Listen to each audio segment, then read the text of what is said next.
Live every single day at 4:51 p.m. Consistently. 4:45 to 5 o'clock, that range. That seems about right. Probably would have been. Probably would have been on time if, I didn't wake up at 4:30. Ugh. Yeah, you and me both. I was like, it was about 4:15. Oh, he says he'll be there at 4:30. Better get moving. All right. So, Meaty Man Online, Dan, Isaiah. What up, what up? We got the energy now. Yes. Gross black coffee here. All right. I'm going to start off with a little bit of news, and then instead of us each talking briefly about a couple of movies, we both saw the same 2 movies, so a little bit more in depth on those. Mm-hmm. And a couple other things along the way. So starting here, and I'll throw it to Isaiah for... Yeah, so for anybody who has played a bunch of Baldur's Gate, probably know the cast of that has kind of really exploded and a lot of stuff. And one of the guys who voiced Assyrian, Neil, which as I learned today is Neil Newborn, not Newborn, as I've been incorrectly saying his name this entire time. He basically was like, hey, I'm going to get a bunch of these voice actors together, and because they're still in the midst of the VA strike, the video game VA strike, in like 6-7 months now of it.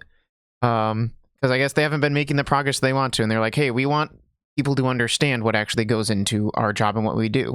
So they got a bunch of them together, had them do a bunch of different interviews with Entertainment Weekly, and they dropped the What's the all purpose? that stuff today. It's just to bring more awareness to the industry of voice acting itself. A lot of people are like, oh, I do funny voices at home, I can be a voice actor. And it's like, well, there's a lot more that goes into it than just that. It's kind of the idea that like not every actor makes for a good voice actor. Not every good voice actor makes for a good actor. There's different skills that kind of go into each one. And they got some big names. If you're in the industry at all, you definitely recognize at least one of them, but probably more. They have like Yuri Lowenthal, who I think is very prolific. He's the voice of Spider-Man in the Spider-Man games. Troy Baker, who's like in everything.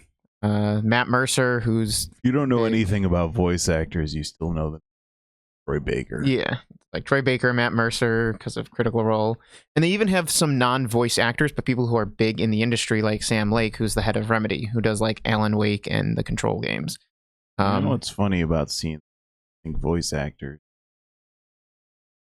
You never see their face, but all these people have like star faces. Yeah, it's funny. Pretty funny. Yeah.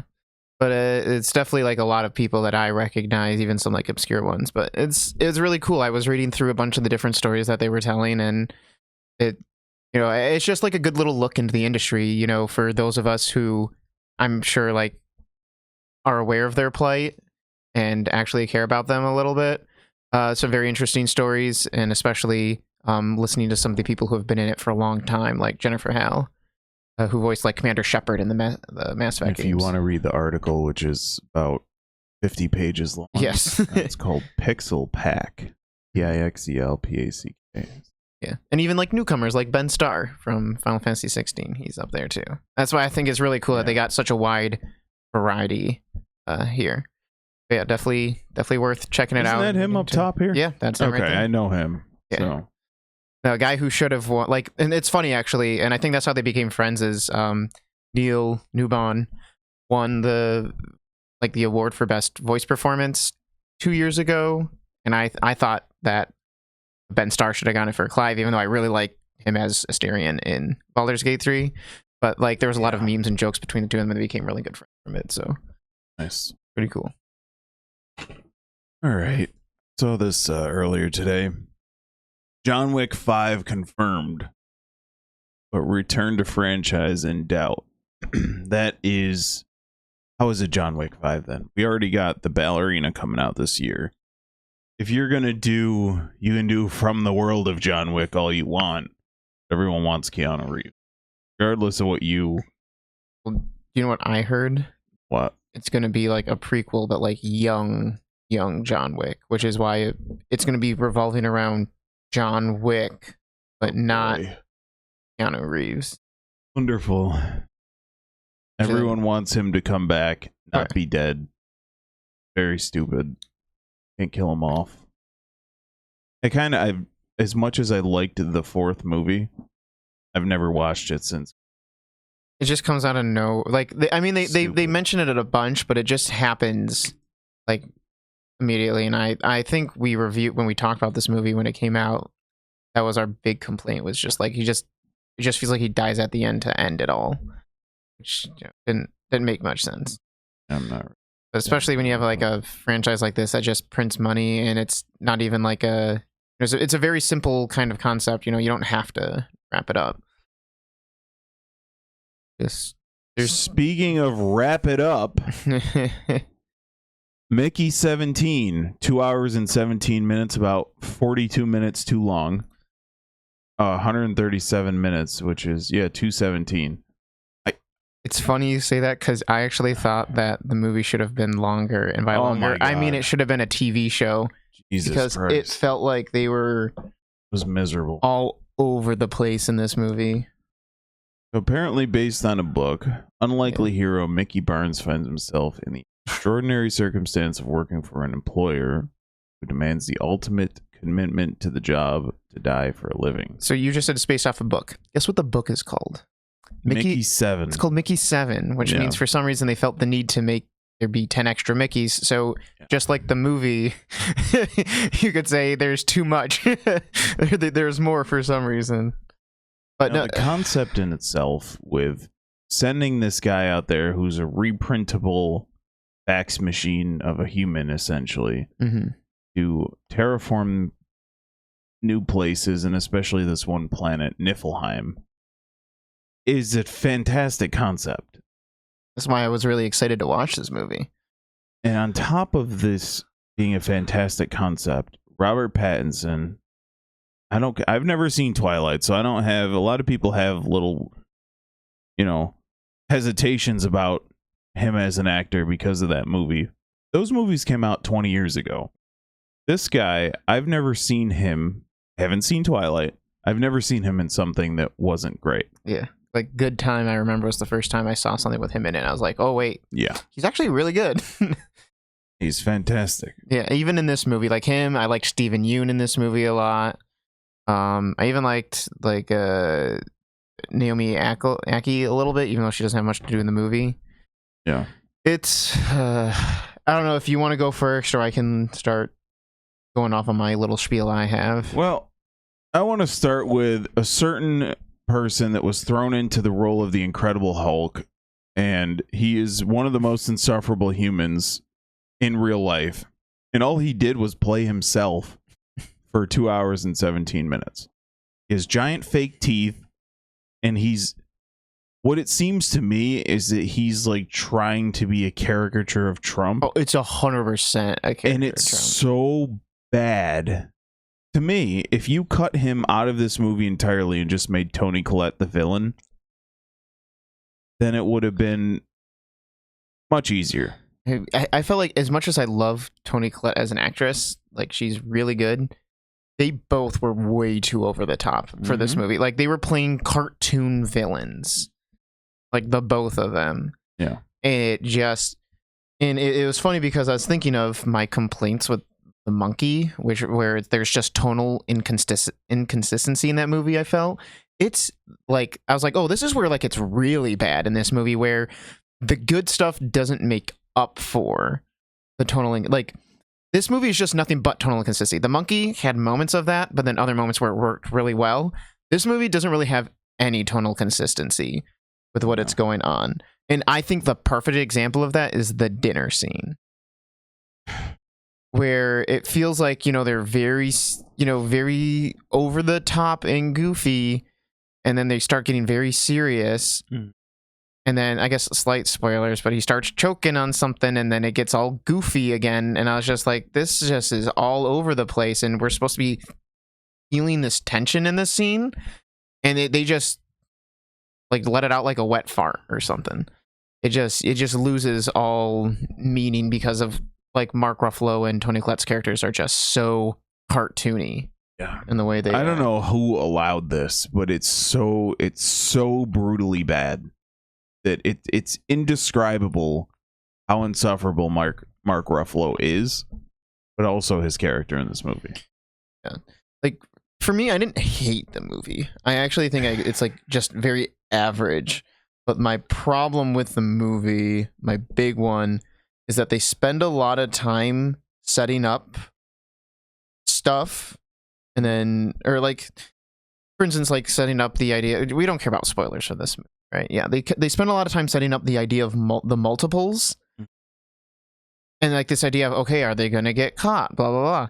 And then the next thing, they immediately get caught. And it's like the entire couple scenes beforehand, which is all about like, hey, we gotta keep ourselves hidden, and it makes it feel like it's setting up the plot to be, hey, we have to keep them hidden, immediately drops it. And that's just like the characters in the movie. There's a lot of characters that are introduced and then immediately dropped. It felt like the couples, with the duplicates. Yeah. There's a moment where the main girl wants to get double teamed by the two Mickeys. Yeah. And then they meet under the stairs, the gal that likes Mickey and his girlfriend. And she's like, okay, how about we each get one? The girl's like, no. And that's the end of it. I thought there was going to be some kind of... That girl disappears from the movie. Yeah, that's the last time you see her until the very end. Yeah. Where it's like, that's what I'm saying. Like, that's literally the entire movie. Is it feels like, there are things that are set up. Here's a perfect explanation. There are a lot of ideas that are introduced, and those ideas are very interesting, and then they never explore them. So that's why this movie was frustrating for me, because there's a lot of cool stuff that happens, and every time something would happen, I'd start to feel interested in it, and then they just drop it and do something else, and it's like, well, now I just feel disappointed because I was interested in what you were doing, and then you did nothing with it. And that's why, like, there's a lot of stuff I do like about the movie. I think it looks really nice. I think Robert Pattinson puts in a really good performance, even though, once again, just inconsistency here. They never explain why 18 is just so different from they try to throw in a line where it's like, oh, she did say like 5 was like this and 10 was like this, but that's never set up. So it just feels like, why is 18 so aggressive and mean and kind of downright like bad and actually kind of cool, like in a bad boy kind of way, where it's just like, it feels so out of nowhere. That was never set up, and then they threw in a line because they realized it didn't really make sense to be like, oh, she did say that sometimes I acted differently between versions, and it's like, why wasn't this set up? They tried to like kind of explain it away by the fact that he didn't die, but they're just printing his brain from the same machine, so it doesn't matter. Yeah, it's weird. It's just things happen, they don't explain them, and then I think especially the end is so rushed. Yeah, for a movie that's 2 hours, over 2 hours 50 minutes, the end is so rushed. You feel no tension. Like for a climax, I was like, I didn't feel anything going into this, and it just ends. It was so. Wonder if the unfulfilling. Book is good. Well, that's why I have no idea. I don't know if it's like the was it Cabin at the Woods? You know what? Knock at the Cabin reminds me a lot of this movie, where I watched it and it felt so rushed, and a lot of things seemed interesting and they would immediately drop them. And I've heard the book for Knock at the Cabin is really good because of the way they set it up and the different way they approach it. Maybe it's the same with the movie, but it's just really sad because Bong Joon-ho, Parasite is really good. And the big difference, Parasite is very deep with its meaning and messaging, and it really kind of eats away at you slowly until you kind of get it at the end. This movie, its message is so upfront, in your face, and obvious, and there's no depth to it at all, where it's kind of just like, Trump bad. It's like, I don't know, that's part of it. I get there's a little bit more to it than just that, but it's so obvious and not deep at all, and I think it's explained by Bong Joon-ho didn't write this, technically. He directed it, but it's based on a book. And very similar at Knock at the Cabin, M. Night Shyamalan. Yeah. Based on a book, he didn't get to have his specific It's still his credit, so he gets the negative point for it. Oh, yeah, for sure. Regardless of how many people like Parasite. That's why I say it's so disappointing to me. He's a +1 for Parasite, a -1 for Mickey 17, so he's back at 0. So he doesn't get bonus points. Oh, I know. I'm just saying. The other thing that's really strange is that if Mark Ruffalo is going for a Trump knockoff character, it didn't really work either for me. Because if Trump can be done, a Trump caricature can be done in an interesting and clever way. This was just like, oh my God, I have big teeth and I don't care about anyone. And then they started doing the whole colonization thing with the furry woolly mammoth beast things on the planet. It's just so on the nose. Yeah, like that line of "We're not the aliens," or "They're not the aliens, we're the aliens." Oh, God, it's so. Which is what people say about America all the time, where it's like we're the immigrants that came to this country. It's like right. That's why I said it felt very obvious what a lot of their messaging was trying to do. Yeah, and it's like you can have movies where you have that messaging and it's done interestingly. Like you're saying, like Trump caricatures. Look at Shane Gillis. Guy makes fun of Trump with his character and it's funny. This one, it's not funny. People who like or don't care about Trump, like the people, other than the people who extremely hate him, think that Trump impressions and caricatures, when they're done well, are hilarious. Mm-hmm. It's not like the reverse. But there was another thing I was just, the concept of him, I thought it was so interesting, which I'll give credit to the book. When they send him out on the planet, and they do show this in the trailer, they say, oh, breathe in. Oh, feel like you're sucking in all the viruses and stuff. I thought that was such an interesting method. Yeah. Because you're trying to terraform this planet, and I just thought it was so interesting. And they do a vaccine, and they want to play the politic game. So unlike the vaccine we did 5 years ago, what if the vaccine that they did on this planet, where all the air in the atmosphere kills you, was as effective as the one we took 5 years ago, where you take it and you still get the virus? The whole planet would be dead. All the people getting on the planet, or 92% of them. So if they want to play that game, that's fine. It's just a lot of interesting ideas, and maybe the book has time to explore them. The movie, even though it's over 2 hours long, does not have time to explore them. A TV series would have been great. Yeah. But if Mark Ruffalo was in it, I wouldn't watch That's what a TV series about this idea would have been interesting, because like you would have had, different, like you'd have tension throughout the entire show of like, is he going to be caught? And then you can have the finale. Like that's what I thought the movie was going to be about. And that's why I said, like, they spend 2 scenes setting up this whole, like, we have to keep ourselves hidden. And then they, like, immediately drop. They get found out, like, immediately. It just jumps. That's why, like, I feel like certain episodes revolving around certain characters and making them memorable and having time to sit with them and learn who they are would make them more interesting. But the only character that really has any time to do anything is Mickey. That's it. Like his girlfriend, like he just meets her and they're all of a sudden just like screwing immediately. It's like there's I either needed the double team scene where 2 Mickeys are banging her, or I needed a situation. There's a lot of this movie that should have been explored where there's the 2 Mickeys. Either evil Mickey doesn't care about getting caught, and good Mickey's trying to like scramble to protect people from knowing that there's 2 of them. Yeah. Or they work together to trick people into... They set that up. Any sort of thing like that. Because they set up where it's like, hey, you'll be Mickey 19, I'll be... Like, we'll split the work. Yeah. So, like, having them try to maintain that balance, that seemed like, okay, that'd be interesting to see where this goes. They never do anything with that. That's this entire movie.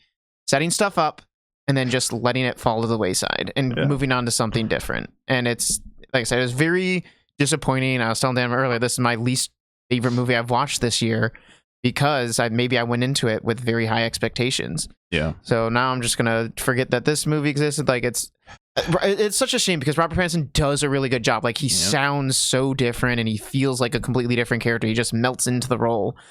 But like, I never want to watch this movie again because it was just so not interesting. I can't wait for Mark Ruffalo to win an Oscar for this. But also 3.7 is way too high. I gave it a 2.5. I was like, it's average, 2.5. I don't know how this movie has a 3.7. Yeah, that's because even reviewers that I watch, there was a big reviewer I watched there. His video started with like, I know people are gonna hate me for this, but I didn't like Mickey 17. Like even the people I watch, I haven't watched Jeremy Johns talk about it yet. Me neither. But like the one, this other guy, Moist Critical, Penguin Zero, whatever name he goes by, he actually didn't like the movie, and I was like, yeah, Moist Critical. yeah, That sounds gross. he's a very interesting character. Let's just say that. Interesting. All right. Now the brighter side of the week.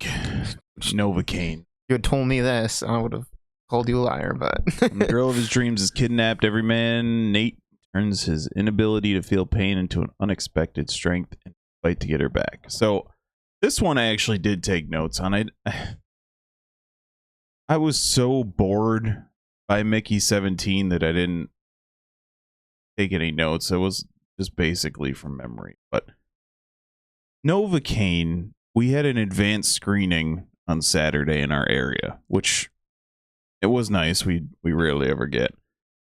But Jack Quaid plays a guy with a medical condition, as we just said in the synopsis, with the inability to feel pain. One thing that they do in this movie is they make you think about other aspects of it, because we've heard of the inability to feel pain before. Most people have. We've heard of that, especially if you've watched House, that TV series back in the day. You've seen it all. So one thing they do is they kind of give you an insight as to what it actually is like to have that. So at one point he's sitting in the diner with this gal, and he reveals he can only drink. He can't eat anything because he might bite his tongue off. And it's super weird to think about, because you think, oh, I can feel pain. That would be awesome. But no, the guy has all sorts of these little things. He has to set a timer to go to the bathroom every few hours, because if he doesn't, his bladder could pop, because he doesn't feel, because you needing to go to the bathroom is the pain of keeping it in. It's such a slight pain, so we don't think about it day to day. Mm-hmm. But that's what it is. So it's just such an interesting. It felt like and we'll get into the story in a little bit, but it felt like the creators of this story took a little more time than they needed to in terms of research, which I really appreciated, because they could have just been like, oh, this guy doesn't feel pain, get out there. But they give you a little bits and bobs of what it would really be like day to day. Look at that guy's review. He's a simp. 2.5 out of 5. He's a simp. I guess he is, yeah. Poor guy. Yeah, I'll just read what I wrote on my letterbox, where I was like, the movie treads the same familiar ground set by John Wick and the many copycats that have followed, but it does it well enough and stands out with the one unique aspect it has in its premise. There are very fun moments, but for me, coming from me, don't go into it expecting something that revitalizes the genre like Nobody did. Yeah, I actually went into this movie kind of excited for it because I didn't know what it was about, and then when I heard it was very John Wick-esque, I started to get a little, I'm not too sure about this, because I feel like the John Wick type movies is like the new like blockbuster action movie, like like The Last Action Hero, like that type of movie that movie parodies, where it's just like, they just keep pumping them out because they're so successful and they become less and less interesting. But I do think that the concept of this movie, the idea of not feeling pain, does lend itself to the scenes and what they end up doing to make it actually interesting for a lot of the fight scenes you do get. Yeah. I actually think like I say this in quotations because I don't actually think it's bad, but I say like the worst fight scene is the one that you see in the trailer a bunch, which is the one in the kitchen. It's very like obvious, kind of, and a little too silly what's kind of going on. Yeah. But as I say, I don't think it's bad, but it's just very kind of like cookie cutter. It was all the other ones, like I'll say the one in the tattoo shop, what he does with his fists without spoiling. I was like, that is very clever, and I think that's really cool. Now, my brain thought afterwards was just like, that needs to get looked at because that's really bad. But the movie doesn't really like focus too much on that stuff because it's more about the fun aspect of it. Yeah. But Especially- they do lean into that a little bit because he can't feel pain. He's not immune to damage. Yes. And his hand when he sticks it in the fryer's jacked up the whole movie, and he takes a lot. And there's one point where early in the movie I'm thinking he's gonna kill somebody in a certain way, and he does exactly that at the end of the movie.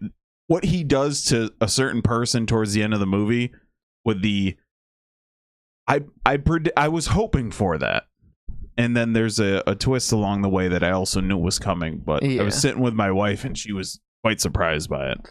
So it was definitely very enjoyable. And actually, I forgot this when I did it, but the guy who plays like the main villain, Ray Nicholson, is actually Jack Nicholson's son. He was in Smile 2 because he has like the famous because I don't remember who. I just remember that he was in it because he does the creepy smile just like his dad did in Shining. That's why they put him in Smile 2 because, you know, like Shining's known. Wait, he was in Licorice Pizza? I actually kind of like that quite a bit. I don't know who he was in it. But yeah, no, it's very fun. And that's why I'd say you go into this movie, you know what you're getting out of it. And Jack Quaid is fun in the role he does. I mean, he's playing the typical character you know him as. Well, you know, he's kind of starting to split off to either be like the really nice, likable dweeb, or now with certain movie roles, the actually kind of an a-hole and thinks he's smarter than he is, which he's done a couple of as well. But this one, you know, he's very likable in this one. Yeah, he's just Huey from The Boys, but it's very fun. And like I said, I think definitely high recommend watch this one. The concept does make it very novel on the first watch, and there's some fun, interesting things that I think they do that some you might see coming, but some you might not, and that's what makes it entertaining. Yeah, and Jack Quaid is the type of guy who, when he's in a movie, you kind of want to see it, but then I don't know. I just think that as soon as I saw the trailer for this movie, you know exactly 100% what you're gonna get, but it's fun either way. Oh yeah. So I think the last thing I'll say, I guess, to kind of just to finalize my thoughts from what I had said earlier is I think of it very similar to like the way that I thought, not exactly the same, but like I approached the same way I did Bullet Train, where it's like Bullet Train wasn't the best movie of the year, but it was my personal enjoyment because I think the stuff that it did, what felt very new and revitalized it. I don't think this movie feels as fresh as something like Bullet Train did for those action type movies, which is why I wouldn't say like it was my favorite movie of the year, but it's still very fun. And I think for some people, it could be their Bullet Train, where it's just like that new thing is what kind of makes, if I hadn't makes seen it their Last favorite. Breath, this would be my top movie. Yeah. It's just it's so fun. I think we'll wrap it up with just saying this movie's fun because it's very enjoyable. Especially I saw this like the day after I saw Mickey 17.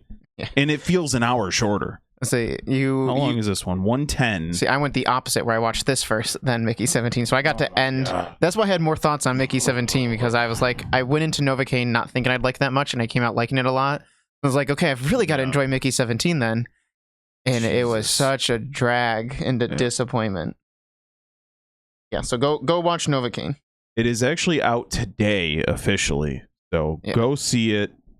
Have fun with it. Yeah, I got really confused because I saw a trailer for Novocaine at Mickey 17 and said like, coming soon, and I was like, what do you mean? It came out already? And I was like, oh, wait, no, that's right. It didn't. We got an early screening. Real quick, I want to talk about this mobile game called Pokemon Masters EX. I was bored the other day and started playing it.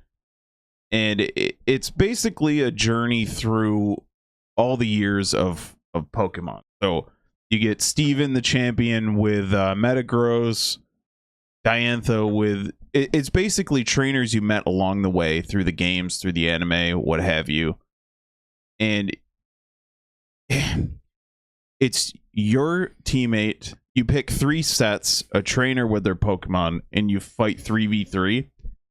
The battles are kind of mid, but it's very different. I want to see if I can get a screenshot. So here, you have 3 different Pokemon, and you switch between the ones you want to control.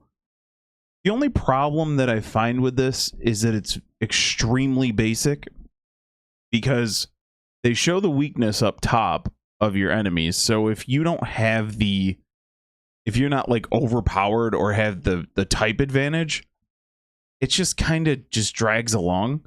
Mm-hmm. But the game itself is all right. It's a mobile game. Let me see if I click on battles here, if it'll show a little bit more. Okay, there you go. There's a little bit of how it looks. It's kind of mid, I'll say. But one thing I really don't enjoy about it is that you have a created character just like you have in all the games. You don't get to choose who you match up with. You're stuck with Pikachu. Nobody wants Pikachu unless you're 7. But I don't know who Arcanine, but whoever this individual is, so that's your player character, and you're matched up with Pikachu, and that's May or somebody, Rosa, I don't know, from Gen 5. It's all right. I probably played about 5 hours of this over the course of the last week. It's free, but they do the thing where you buy the gems and the stupid things and all that. But another thing is you can auto battle if you want. I don't really know what the point is, but you can. You have to grind to up stuff. Yeah. That's the only reason why I don't mind auto battle in Honkai Star Rails. When I'm grinding, when you're just doing the it's like I can work on something else while I'm just the other thing you can do is speed it up. So I would recommend that to everybody. You can speed. I think it's up to 3 times. Just click on this thing at the top here. I don't think they can see my mouse, but it's all right. It's fine if you want a little fix, maybe a little bit of nostalgia. I actually think a lot of nostalgia goes into this, because you're like, oh, there's Lance with Dragonite. I haven't faced him since Gen 1. There's that kind of thing. But other than that, it's just bit on the boring side. Yeah, I know with updates, they just add new masters. Yeah. They added, I got a Groudon with Master Brendan, and it's so overpowered. I just set up 2 supports with it, and he does Precipice Blades, and it kills all 3 at the same time. Like, how is this? So I kind of had to put him away for a while because it's way too overpowered. Like if you had Adventuring. I'm not gonna miss that one next time. Alrighty, so we've officially reached the halfway point for 100 Girlfriends, and actually it was really weird because last week I was like, okay, we're 1 episode away, so I'll cover it. And I think they dropped 2 episodes of the dub because I watched the new episode and then it kept playing. I was like, wait, don't do that. It's in Japanese, but then it was in English. So we got 2 episodes of the dub. So I'm only going to cover up to the actual halfway point. Yeah. Have you been able to keep up with this so far? All right. I won't really spoil much. I'm just going to say it's still very fun and enjoyable. My big complaint is it is falling into the every 2 so it feels like in every other episode kind of thing where it's like there's an episode where he meets a new girlfriend and he's gets to meet her all alone by himself, introduces her to the group, and then the episode after that is a bonding episode where the new character gets to bond with everybody and gets introduced to the group. Right. And that's just kind of been every single episode. I think there's 12 episodes in the season. I think looking at the first 6, first 2 follows a new girlfriend. The second one follows a new girl. 3 and 4 follow a new girlfriend, and then 4 and 5 follow a new girlfriend. And it's been that. And I don't mean to say this as, oh, I think the show is bad now. I think it's starting to get a little stale, but the humor and the situations they do have, and the characters themselves are still very over the top, fun and interesting, and very self-referential to the point where there's a Castle in the Sky reference, and they have the character. This is actually one of the new episodes, so just completely blurred out because it's like we don't have the rights to show what he looks like, but what we're referencing here. So it just shows the guy completely blurred out, and it's stuff like that is very funny because they are being very self-referential. And you know, I'm still excited to watch more of it, but I am starting to feel a little afraid that, man, what happens when I get to girlfriend 40? Yeah. We're on girlfriend number, what is it now?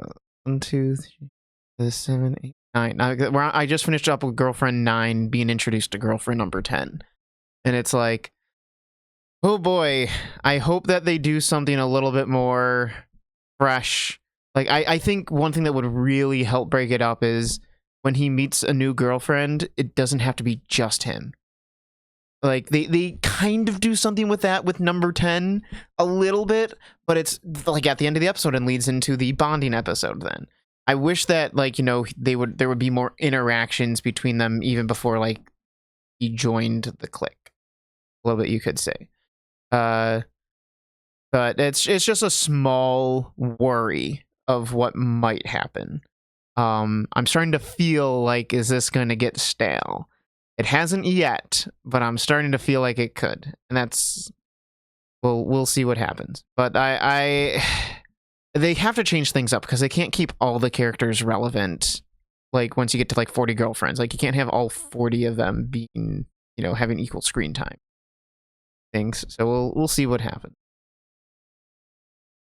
But I definitely would recommend catching up or, you know, watching it still. It's very, very fun stuff that they have going on. Yeah, I'm not caught up on the anime, but I am 1-to-1 with. Oh, you are? Okay, so you... Okay, I was afraid of I just don't want to say anything because I don't know how far the anime has gone versus what I've already read. Just the baseball girl is the one. Oh, gotcha. Okay. And I'd say, like, she has some very interesting, fun stuff with her. And I actually like her character features is very Darkness-esque. Yeah. From Konosuba. Yeah. And I was like, that's actually kind of fun. All right. You might be surprised by this, but we talked about Lost last week, and I watched season 1. You watched the entirety of season 1? An hour-long episode, 25 episodes in the last week. That is a lot. I was about to say, like, oh, I'm sure you watched like a couple episodes.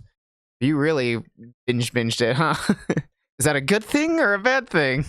So I like it so far. I was in high school when the show first debuted, and there's some things that it's very 2004 in terms of there's an explosion at one point, and it's like, yikes. However, I think this show will stand the test of time because for the most part, there's no CGI, there's nothing. It's just people interacting with each other.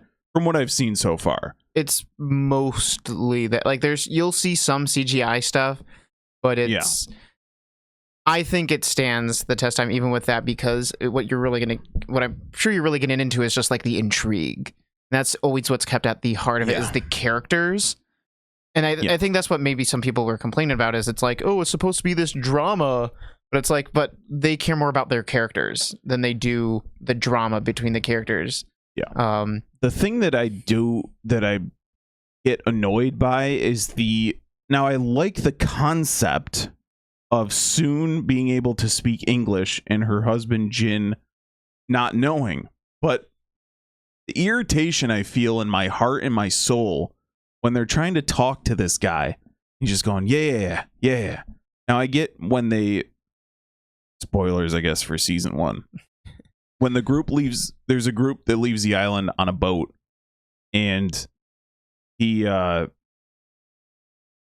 the raft. The lady writes him some things on like English to Korean translation, and he and the what's his face? What's the dad's name? Michael. When he and Michael they hate each other in the beginning because he thinks Michael's trying to swoop in on his lady. Yeah.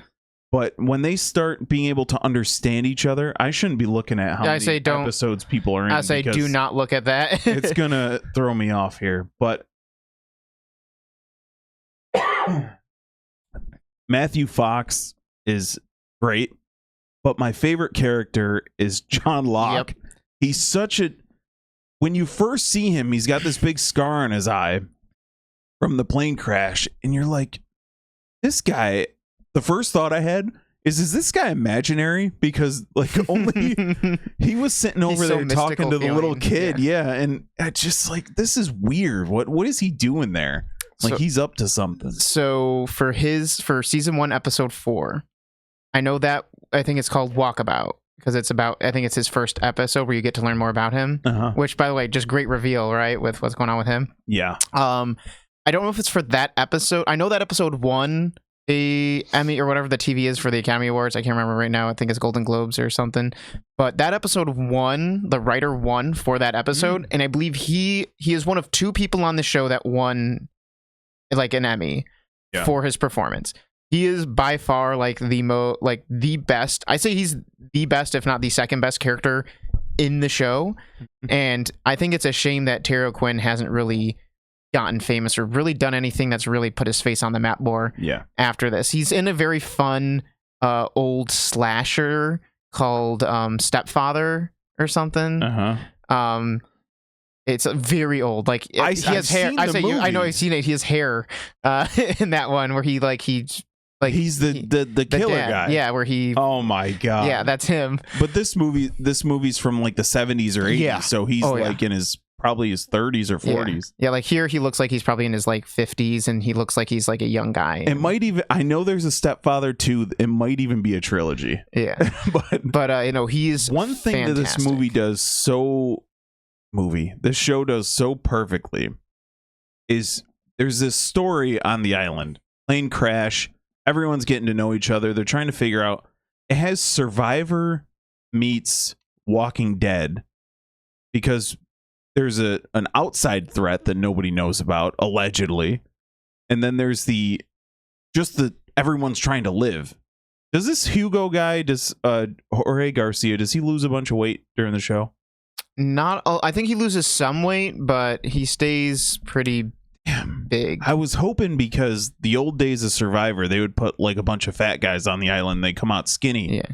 I was hoping that he would like. I think he loses like 80 pounds or something. Right, like he's still like, you have to remember he's pretty big. He loses a decent amount of weight, but you can see like in that picture there, he's still kind of like a big guy. It would have been an interesting thing to cast a guy because he's probably 400 pounds. Yeah. To cast a guy and have him end up by the end of the show be 180. All I'm gonna say is wherever you think the show is going, it's not at all what you think. But I think the first season ends with the hatch, right? The first season ends with they're on the raft and the kid gets kidnapped. Yes, and then they go down the hatch and it ends. It's so.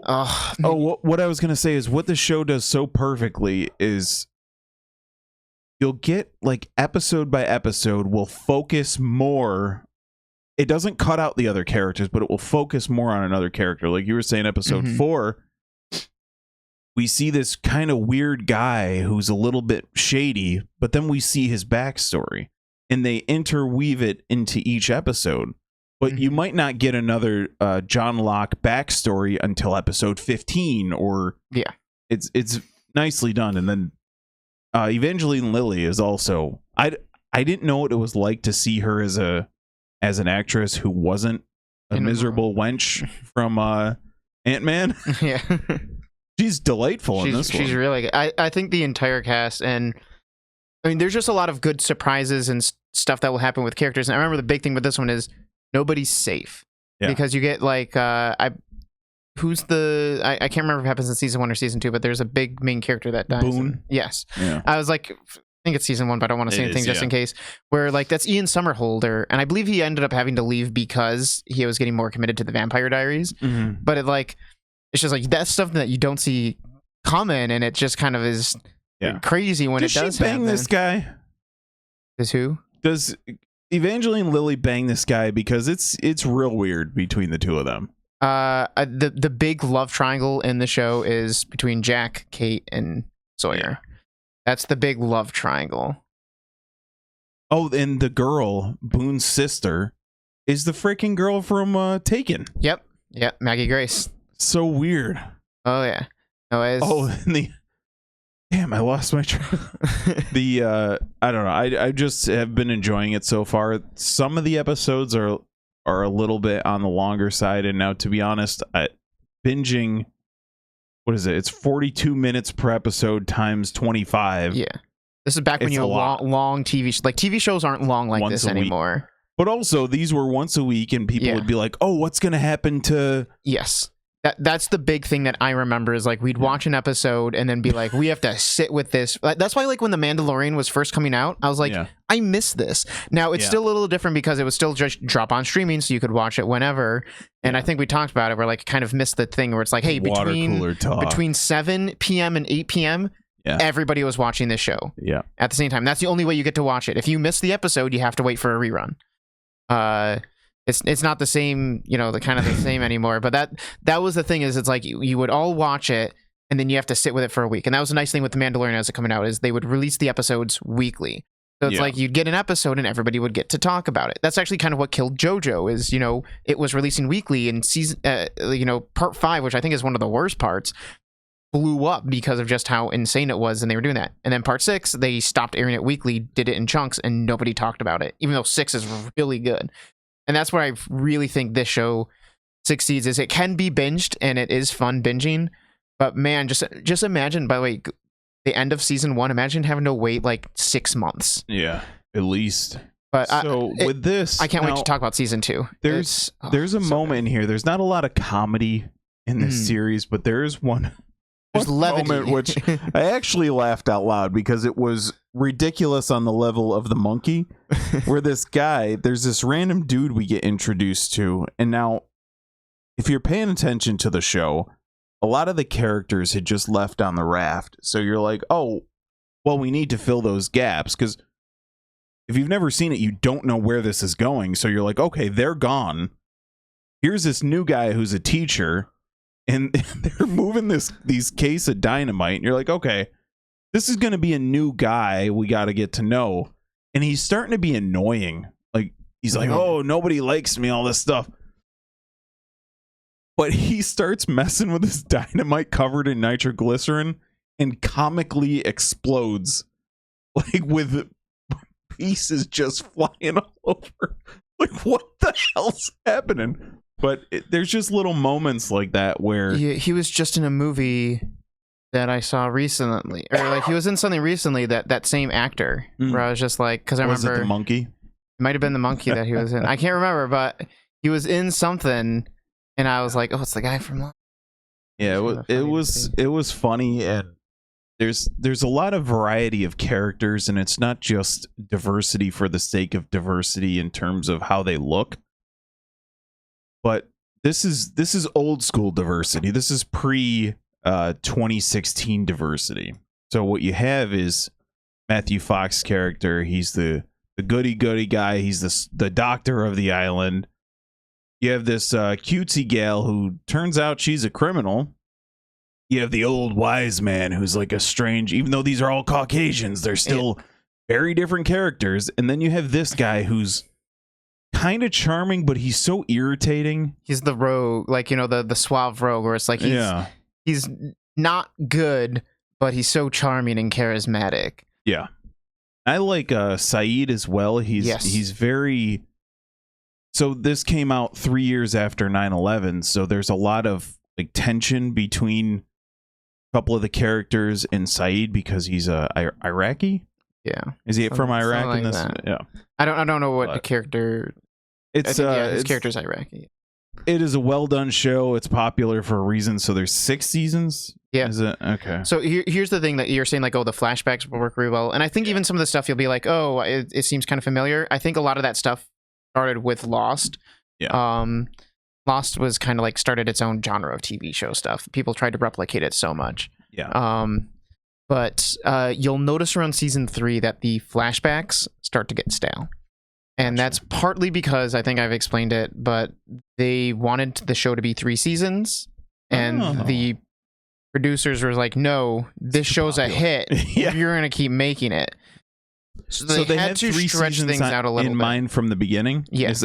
Okay, because the first season, well, not from the beginning, but like you have to remember, they started with J.J. Abrams helping make it, and he created a lot of stuff. So like he created the monster, and he created the hatch, but he didn't know what they were. Yeah. So Damon Lindelof, he kind of was like, all right, I'm going to take this and actually create answers for it. And I think I mentioned it last time as well, but like he was like, I'm not actually going to introduce the hatch until I know what's inside of it, because that way then when you see it introduced and they start teasing it, things will make sense when you get the answers. Right. It's not like look at the new Star Wars trilogy where J.J. Abrams introduced a lot of concepts and things and said, hey, I have no answers for them. So what is this, Mickey 17? Yeah, they don't connect to anything Yeah. later on.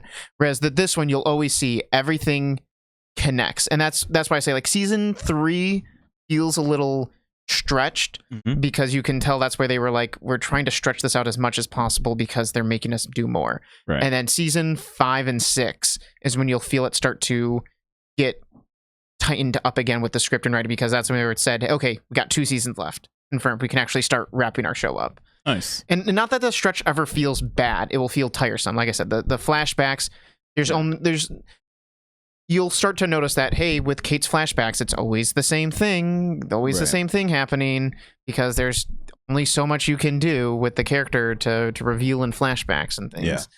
Well, so far so good. Oh yeah, We'll go with that. I cannot wait to talk about season 2, because I think season 2, if you liked season 1, season 2, yeah, I did. will introduce the other, like a new character who is the other guy who won an Emmy for this show, and it will become very clear. There's a lot of new stuff that will happen that's so interesting and really good character development. I cannot guarantee I'll be able to watch season 2 by next time. But well, that's fine. It actually gives me a little bit of time to catch up, because I only watched the episode, like the first 2 episodes, because I saw you watch it, so I was like, oh, you probably watched the first like 5 or 6 episodes, so I'll watch the first 2 to kind of watch it again.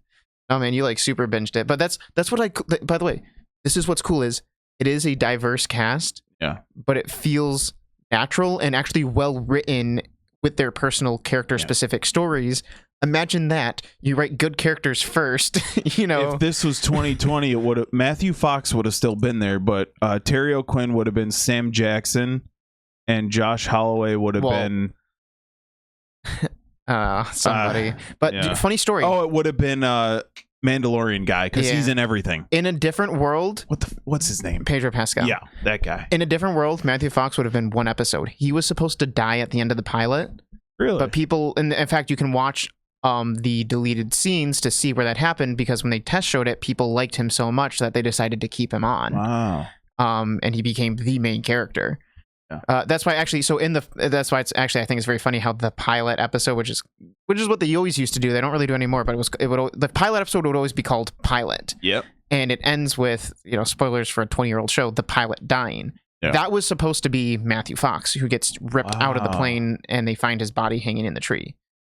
But they changed it to Parkman from Heroes, who was the pilot. There's a lot of things that they needed the Doctor for, so I would have wondered how that series went without him. Well, because you have to remember, it was created, like the first episode in concept was created by J.J. Abrams without any idea of where anything was going. And then after the pilot, the pilot like got greenlit, Damon Lindelof took over and started actually writing out the season, and was like I said, that's where like the actual plot started to happen. With that, but I could talk about Lost forever. I actually just finished the last part of the documentary, which, if you actually connect all parts, is 24 hours of him covering 6 seasons of Lost. It's a very in-depth look at it all, but like I said, it's very interesting. I could talk about it forever. It's such an interesting show. But just to wrap up my thoughts on it, it gives me a bit of nostalgia as well, because I used to watch Survivor all the time as it was coming out, and this has more of the feel.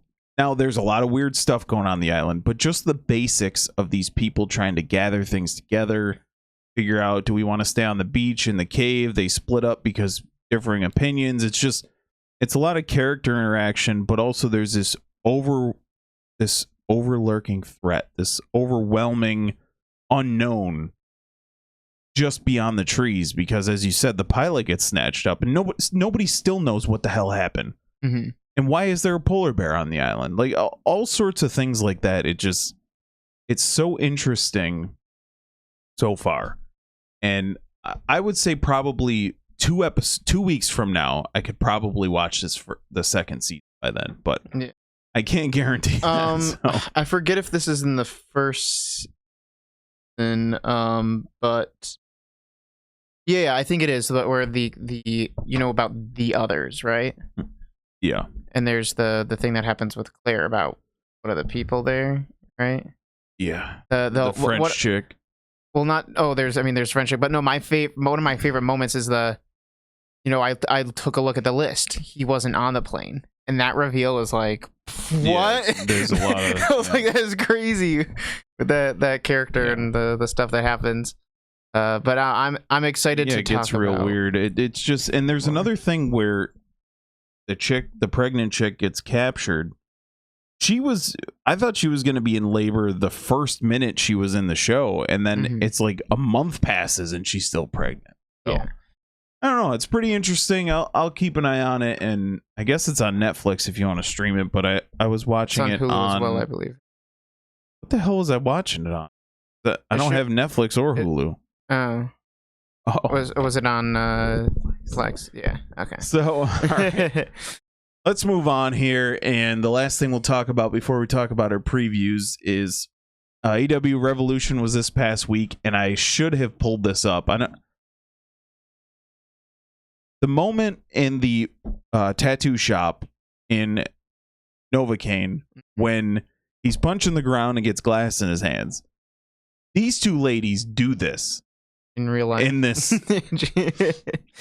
It's so much fun. This is the best. So I'm not particularly for or against the women's stuff, right? I like, if it's a good match, I like it. I don't care what it is. But usually the guys are much better at the storytelling, the athleticism, all that stuff. Physical with it. But this is probably the best women's storyline that I've seen in my life, I would have to guess. Wow. So Mariah debuts in AEW real quick. Lady on the left debuts in AEW. She's the sidekick of this girl. She helps her out with everything for a year.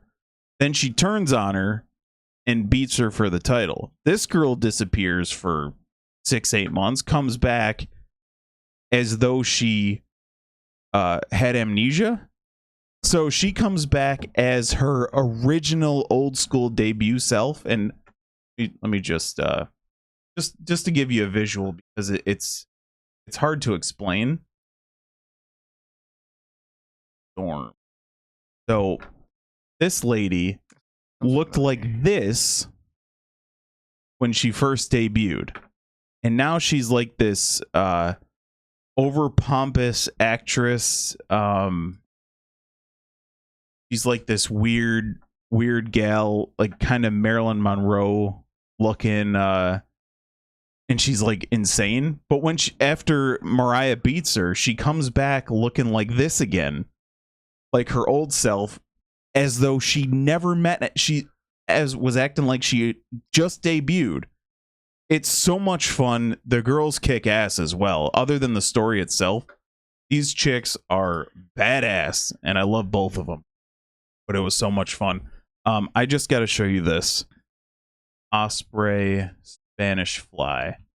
There's the pay-per-view top to bottom. It was like 4 hours of incredible pay-per-view, which it always is for AEW.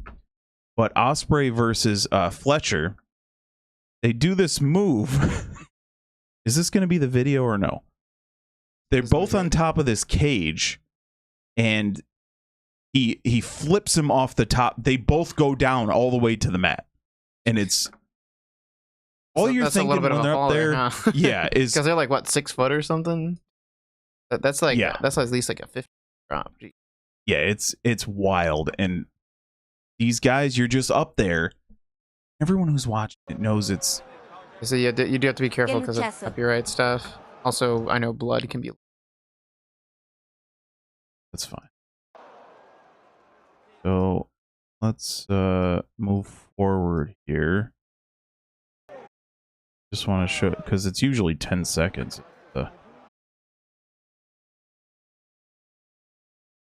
you go. It's like, please don't die. Jeez. And under, if you don't know, if you know, you know. If you don't know, under the mat is like this. It's 2x4s. So it's incredible.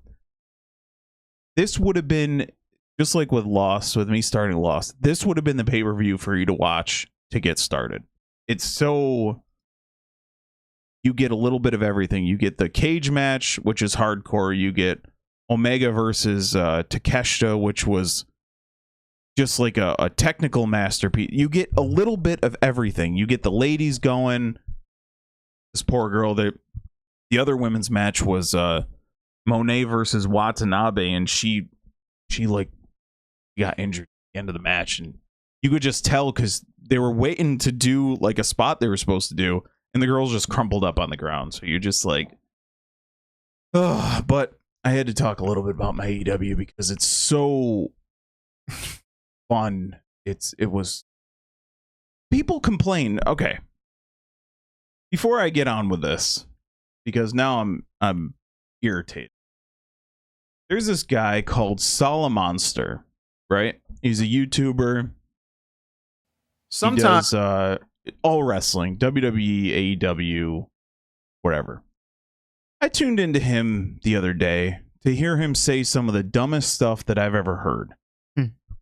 And it was a guy that I used to follow along with, but the ideas of the things that he's saying, because there's this culture of, as we talked about on several occasions, a culture of just trying to dunk on AEW, which is hilarious.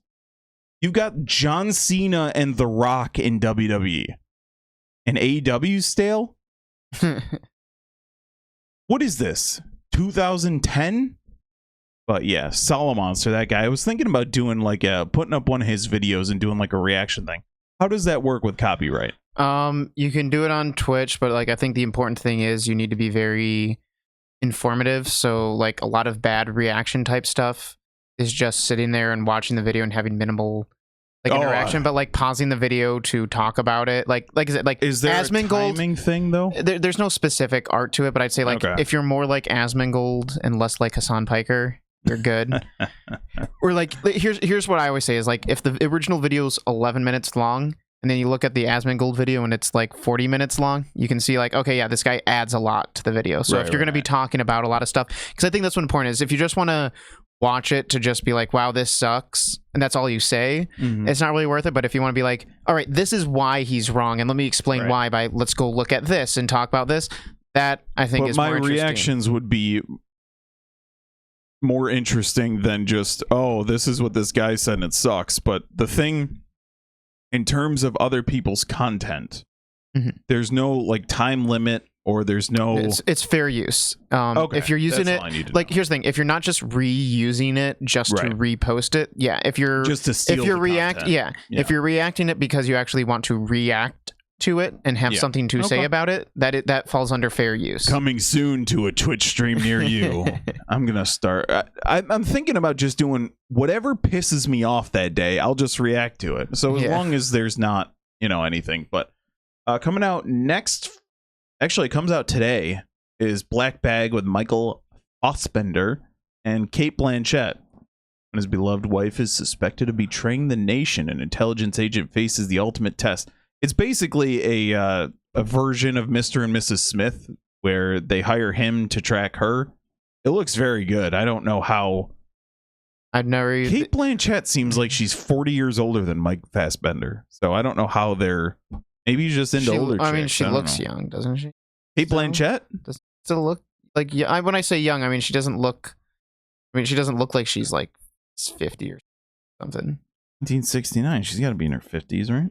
Oh, she's well into her 50s. She's in her like late 50s. 55? Yeah. How old's Fassbender? Maybe he just looks good for his age. So he's... Oh, 70s. Okay. He's about 8 years younger. But it looks good, looks fun. Fassbender is always, he's one of those actors that he gets my attention when I see him. I don't go see every movie he's in, but I'm like, all right. He was in the first movie I watched last year, and I really liked that a lot. I don't think it ended up breaking into my top 10, but it was still very enjoyable. But he helps a lot with that. His movies, I don't particularly like the X-Men throwback movies, but he's or the X-Men origin movies, whatever you want to call them. But he's always doing something interesting. Yeah. Look at you and I came to the same word. And simultaneously. Yeah, that's so funny. All right, season finale of Invincible dropped, I think, last night or like this morning, something like that. So I'm going to be watching that, and I'll talk about the overall season as as a whole.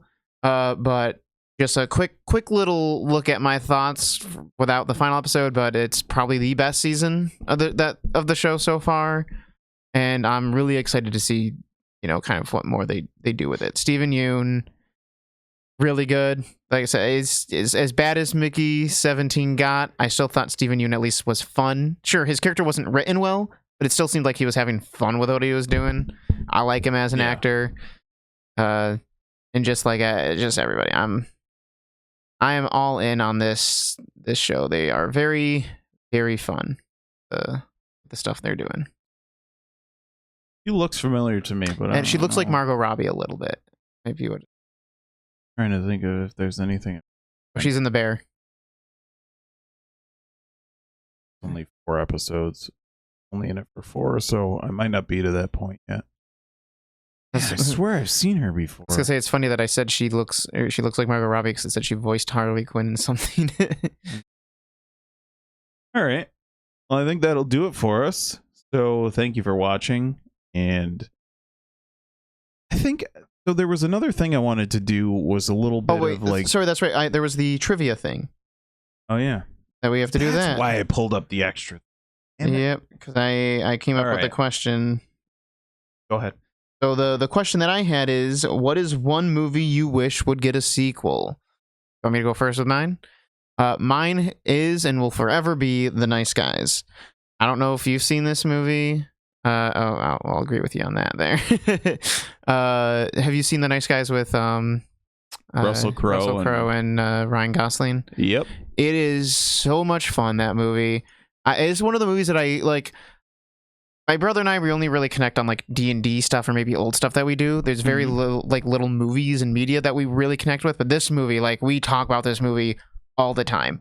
Yeah. It's so good. Their chemistry is fantastic together. It's a good example of, Shane Black doing his thing well. He's kind of like a hit or miss guy for me. But when he does it right, he does it right. And this movie is so much fun, and they really do kind of set it up that, hey, we can, this is kind of like a fun idea that we can do more of.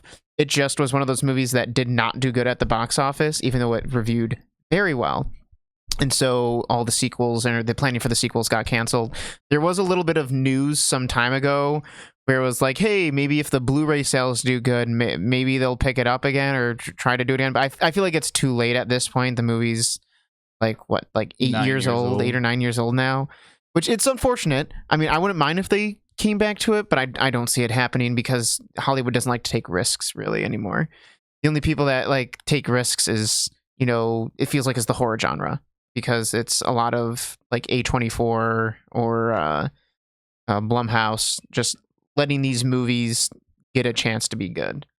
And that's why you get stuff like The Substance, where it's like it's a really small budget movie that probably wouldn't have gotten the budget or eyes that it should have, but because studios gave it a chance, it became one of the best movies of last year. So The Nice Guys had a $50 million production budget and got 59 points at the box office. So unfortunately, and this is a very enjoyable movie for me. It's almost like, in my mind, the Hideo Kojima Silent Hills game. It's like, it's almost mystical at this point. Yeah. Like if they would release a sequel, it would be the best thing ever, is always in my mind for this. But yeah, I don't know. It's just some of these movies, sometimes it just feels like they make sequels to the wrong thing. Oh, I know. It's so weird because like I feel like the reason why this movie didn't do well is because it looks typical and average and boring. Where it's just like, oh, another buddy cop movie. Yeah. But it's like, what, their chemistry is so good, and the way that it's written is so fun, and the comedy is so well executed in it that it elevates it above everything. But I think for a lot of people, it just got lost in the shuffle of buddy cop movies, especially at that time. We had things like successful ones like 21 Jump Street, which I really like 21 Jump Street and 22 Jump Street a lot. And those movies got lucky that they got propped up on a bigger thing, but I think it's also because it was a known property That's probably why it became as big as. I think this movie is way better than the 21 Jump Street movie. But yeah. It's like it's a shame that as much as I actually really like 22 Jump Street, I would rather have seen a sequel to this. But yeah, this is the one movie, and you saying this, that this is probably number 2 on my list. This Dread 2012. Jesus.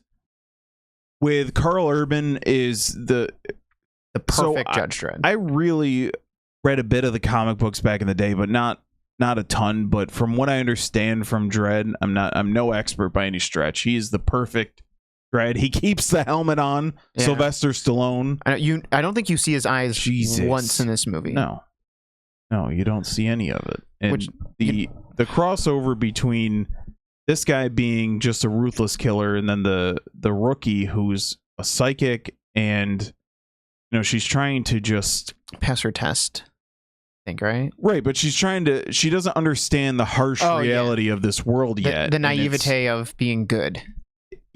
It's the Dread world meets frickin' Die Hard, because they're locked in this tower trying to find these criminals who are basically flooding the streets with this drug.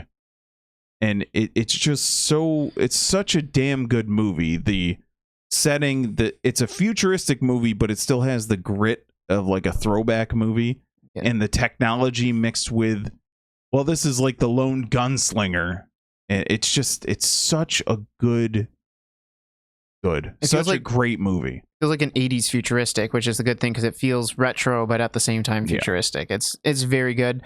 Carl Urban puts in an amazing performance where you're like, yeah, it's all the acting's with the bottom half of his face, and it just works so well. You understand who he is as a character. It's much better than the ego-driven Sylvester Stallone version. That Judge Dredd movie is enjoyable because of how bad it is.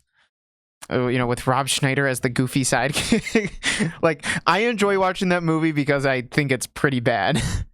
This movie, though, I actually recently rewatched it when a friend of mine came over because we were talking about something and we saw it was on Hulu, and we both at the same time was like, man, I forgot how much I really like that movie. We're like, we should watch it. We threw it on. It's not even that long, I think, if you look at it. It's under 2 hours, I'm pretty sure. Maybe it feels shorter. Yeah, an hour and a half. That's it. And it's perfect length. It does everything it needs to. And when I say nothing more, the world and keeps you in the world, but it doesn't bog you down with too much information. It gives you just enough of what the hell's going on, why this world is so depraved now. And I really like the judge, jury, and executioner style of this type of. Because these people they're ruining. You're stuck in these gigantic structures because of how much of a wasteland the world has become, the outside world. And these people they're ruining it for everyone else. And I love the fact that they just get to kill on sight. I don't know why this movie didn't. Let me see what the profit was. It couldn't have been much because the damn movie is so good. While you're looking it up, just a cool little thing that I always knew about this movie is there's those slow-mo sequences, and they were filmed with a very special kind of camera, and I figured out the guy who did the cinematography for this is a member of the slow-mo guys, Gavin, and he's also a member of Rooster Teeth, like one of the founders of Rooster Teeth. I don't know what any of those words you just said are. Oh. But it's the slow-mo that was very revolutionary. Production budget of $45 million, so it lost money even before. Yeah. But if you look at the marketing was so poor that it made $41 million at the box office. But if you look at the domestic video and Blu-ray sales, it made more than half of the entire box office in Blu-ray sales alone. This is a cult classic at this point. It 100% is. I like, people do nothing but talk about this, but it's just unfortunately one of those movies where it became a cult classic way too long after they could have made a sequel to it. They still can, and people, like, it's very similar to The Nice Guys. People talk about it constantly. Like, there's word about, like, that buzzes about it. But I feel like, everybody who worked on the movie has kind of moved on to other things at this point. Honestly, this is if I'm just being general about it and not exactly pulling up my list, this is probably my top 20 favorite movies of all time.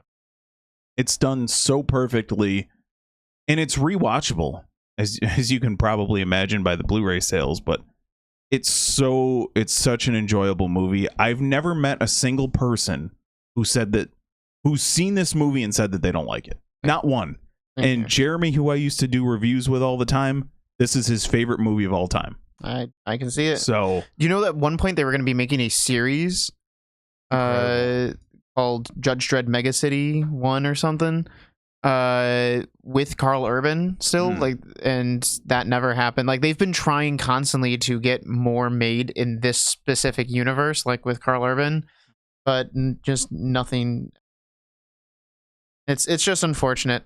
If you haven't seen Dredd, go watch it and buy it.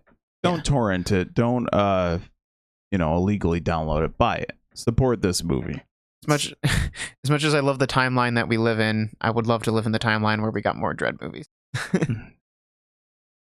I'd love to live in a timeline where good movies actually were marketed well and received the box office they deserve. Nightmare Alley would have been a successful movie. Stuff like that. So that's like a movie that I think should have been successful, but I don't need a sequel to. Dredd is like, it should have been successful and it deserved a sequel. Yeah, and there's so many more things you could have done, especially with who was the lady in that very delightful gal there. Let's see. Barely even looks like her. She was blonde in that, but I think I've seen her in any of this stuff. I mean, I've seen Oppenheimer. But... yeah, Ring. But yeah, like, by the way, Lena Headey from Game of Thrones was in this. I think before Game of Thrones, right? Or is this around the same time as Game of Thrones? This is probably towards the tail end of Game of Thrones, isn't it? 2012? Yeah. I don't know when Game of Thrones came. I think Maybe Game of Thrones only wrapped up like a few years ago. Oh, it wrapped up in 2019. So this would have been 2011 then. Yeah, around the same time. A little after. Yeah, so nailed it. You go. So the only reason I know that is because I didn't watch a single episode of Game of Thrones until it wrapped up. So it didn't catch me, and then it kind of, everyone kept saying watch it. So okay, all right. Well, that's gonna do it for us. Please watch Dredd and The Nice Guys, because those are two fantastic movies. Even though we're never gonna get sequels, we still have the originals. You deserve to watch a good movie. Don't watch Mickey 17. Watch Novocaine. If you can't watch Novocaine, you have to stay home because you're sick or something. Watch The Nice Guys or Dredd on streaming. Yeah, I think Dredd depends on what kind of mood you're in. Yeah, true. If you want action, watch Dredd. If you want action comedy, because there's still action in. Yeah. There's no comedy in Dredd. So. Yeah. All right. Thank you for watching. You can check out the archive on YouTube. Should be up soon. We will catch you guys later. Peace.